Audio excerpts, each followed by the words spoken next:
امام حسن بصری را نزد حجاج آوردن. حجاج ابن یوسف ظالم. شما حجاج ابن یوسف میدونید نه؟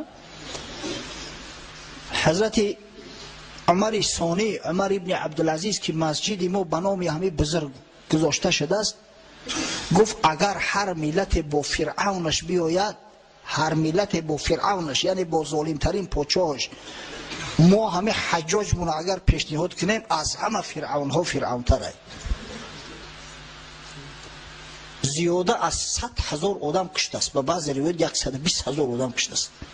تصور کنید به درجه ظالم صفاک بود که تو با کشتن آدم نمیدید است، اشتهاش نمی اومده است.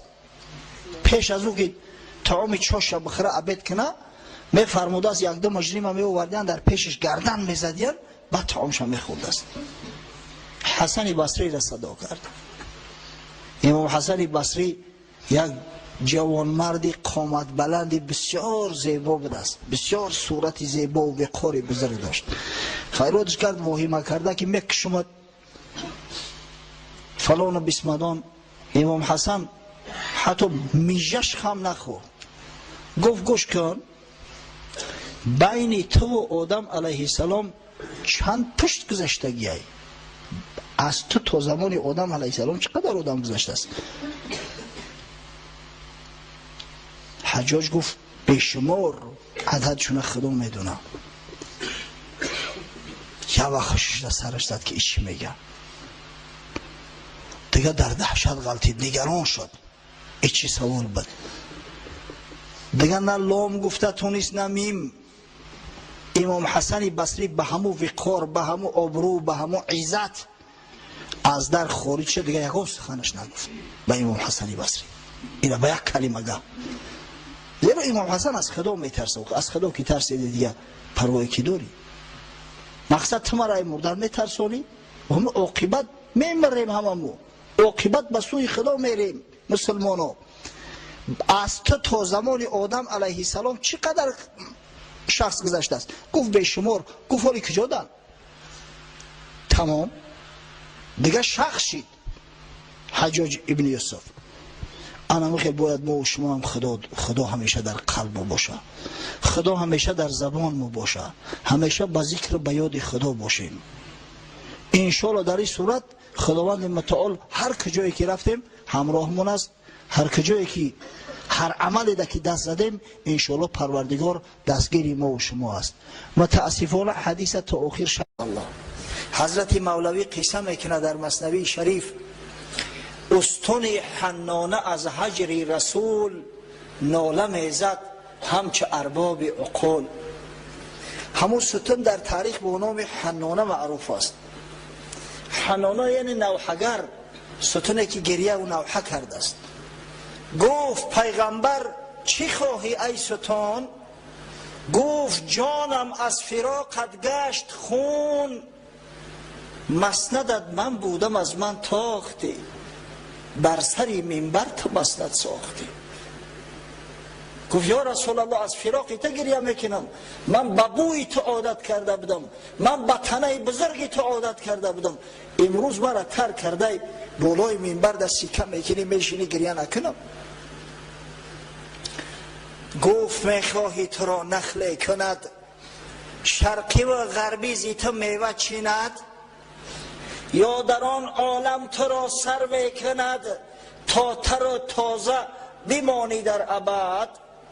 همون چیزی که قیسش پیش کرده بودیم حضرت به نظمش کشیده است.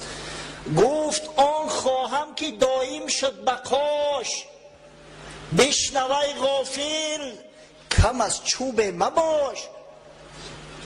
ای غافل تو نخواه یک حمیت یک چوبی خشک نداشته باشی، نخواه چوبی خشک آرزوی جاویدانی داشته باشد، آرزوی جنت داشته باشد. آقا مرگ تواری جوان مرد مسلمان که تو آرزوی جنت نداشته باشی، بعد دستی خود در جنت برود میبندی.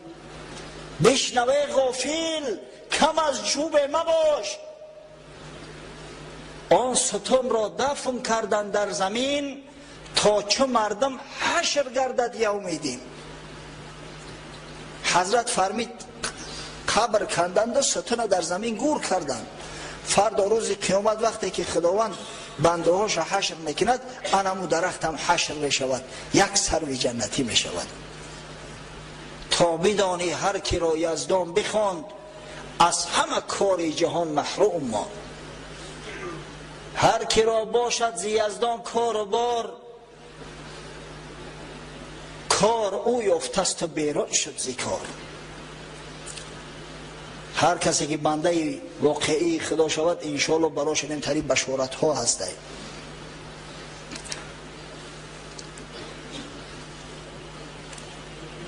آنکه او را نبود از اسرار داد، کی کند تصدیق او ناله جماد.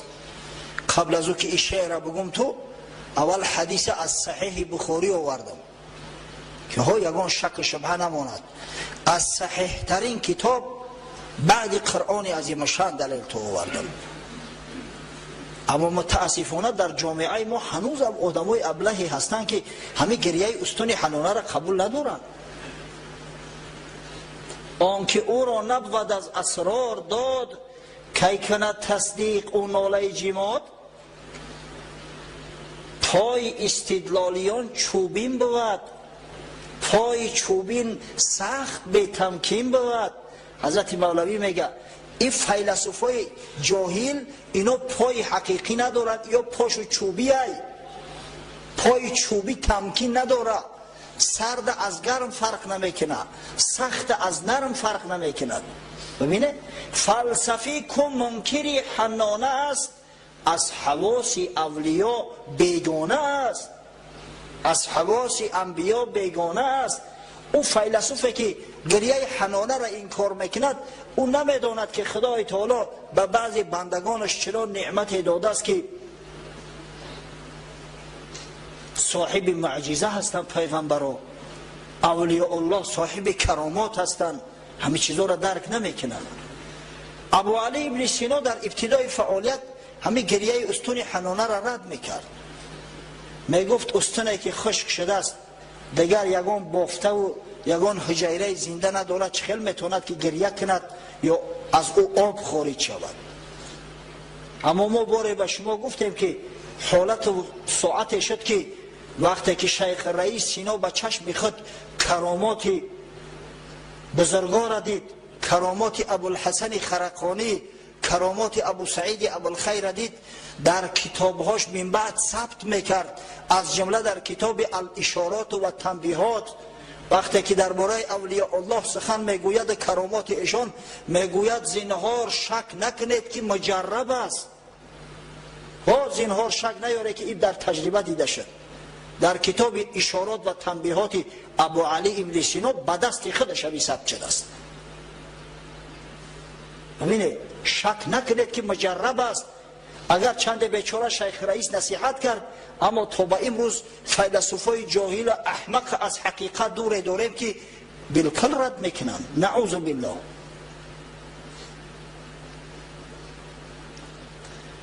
فلسفی که منکری حنانه است، از حواس اولیاء بیگانه است.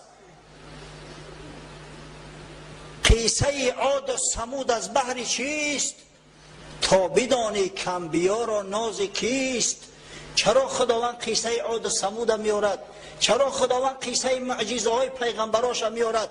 تا فهمید که پیغمبرا از روی کی افتخار دارند، از روی کی میفخرند، قوت امکانیت چون از جانب کی داده شده است.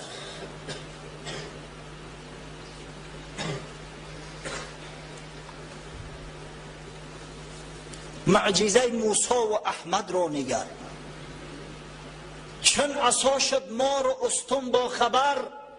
گرنه نامعقول بودی این مزه، کی بدی حاجت به چندین معجزه. تو میگه معجزه موسی علیه السلام معجزه عصا و معجزه محمد صلی الله علیه و سلم، ببین که چنو یک استون در فراق رسول الله صلی الله علیه و سلم گریه کرد. آخه اگر این چیزی میشد که به عقل اثباتش کرده میشد، احتیاج به معجزه نداشت. کسی او را معجزه نمیگفت. معجزه عملی را میگن که خارق العاده است، او را به عقل به منطق درک کرده نمیشود. یک امر خارق العاده است. سویر خیز تست بینید، اینا چخیل به عقلت درک میکنی، خدا جان تا بگیره. گرنه نامعقول بودی این مزه، کی بودی حاجت به چندین معجزه. آنچه معقول است عقلش میخرد، به بیانی معجزه بینه که بد. او چیزی که عقل قطعی فهمیدش میشود حاجت به معجزه نیست. این که زمین در گرد آفتاب چرخ میزند به تجربه دانسته میشود، چه حاجت به معجزه است؟ این که در 90 درجه آب میجوشد احتیاج به معجزه ندارد، به تجربه دانسته میشود. در 0 درجه آب یخ میکند، آخه این به تجربه دانسته میشود. بر این که 2 کرده 4 میشود معجزه در کار نیست، همین عقل کفایت میکند. آخه این معجزه برای آن گفته میشود این عملها که عقل او را نمیخرد، عقل دیگه به کارت نمیآید، عقل در پیشش مثل خر در وحل باز میماند.